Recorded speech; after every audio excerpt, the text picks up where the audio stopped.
I never wake up and think I've got to go to work, never. It's not what people imagine, not at all.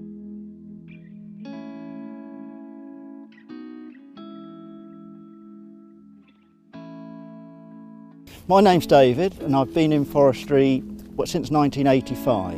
I'm the son of a forester, but between the two of us we've done, 93, 94 years, long time. I would have known Alan from probably the age of 7 or 8 years old.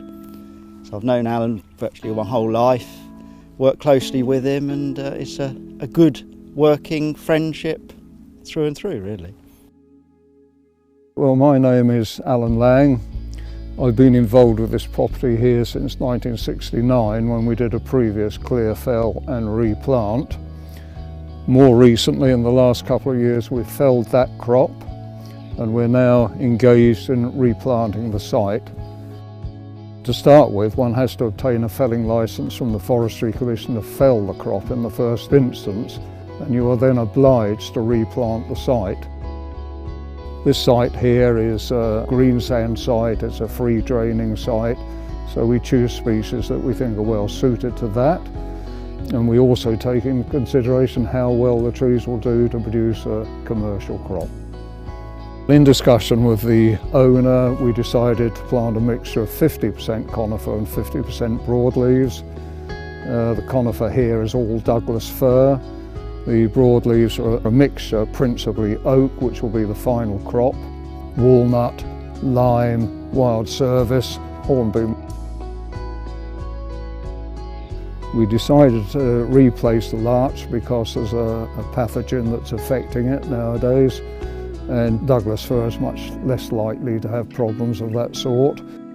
The crop that was here previously was larch, and larch are prone to a thing called Phytophthora, which kills off larch trees. So the decision was made here to get the larch down before they got Phytophthora. They were at a stage of 50 years old, so it was a good marketable crop, and that's why they were taken down and this to follow on.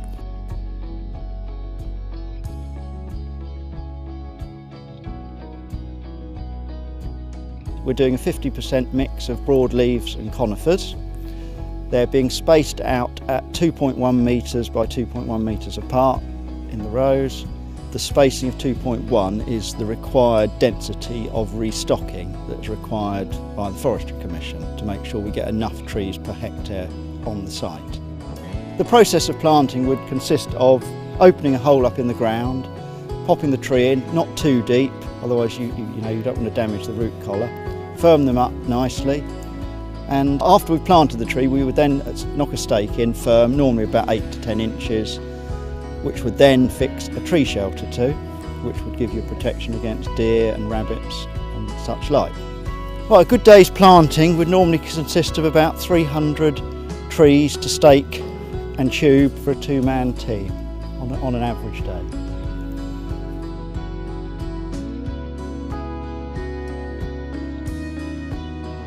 So you've got to get your trees started. Once they get out of the tubes, they're bigger and more or less look after themselves. So the choice of size of guard depends very much on what you're planting. All the conifers are in the short tubes, the broadleaves are in the taller tubes. Apart from protecting the trees you're planting from predation, it also accelerates the growth. It's like a miniature greenhouse in effect. And the ventilation is improved obviously by the holes all the way down the tubes. That's the only reason for that.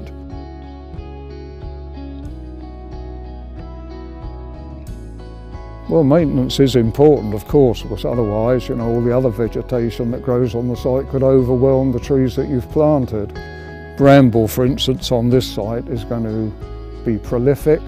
So David will come in here and spray that as an annual job for probably 2 or 3 years. Beyond that, bramble then becomes quite a good thing because the deer can't move so freely through the plantation. The Douglas fir, being the conifers, would possibly be able to be thinned in maybe 20, 25 years depending on growth. And the purpose of that would be to open them up to give the better ones a chance, of growing on to be mature trees. if you didn't thin, they would all just be drawn up spindly, and you wouldn't obviously achieve what you're aiming to achieve, which was quality timber at the end. So the thinning is a very important part of the project. Silviculturally, that is what's needed. Obviously we would like to see an increasing acreage throughout the whole country. The government have committed to doing that. We'll see whether that happens. They have to finance it, of course, to a certain extent. And the benefits of that are not only for timber, to avoid importing wood, but also the environmental benefit, and it's good for public recreation where they can walk about in it, and of course carbon sequestration, which is becoming more and more a hot topic. So these are the basic reasons for wanting more woodland in the country. There's a lady walked up here the other day and she said, are you the ones planting the trees? And I said, yes, we are. And she said, do you actually do this as a job?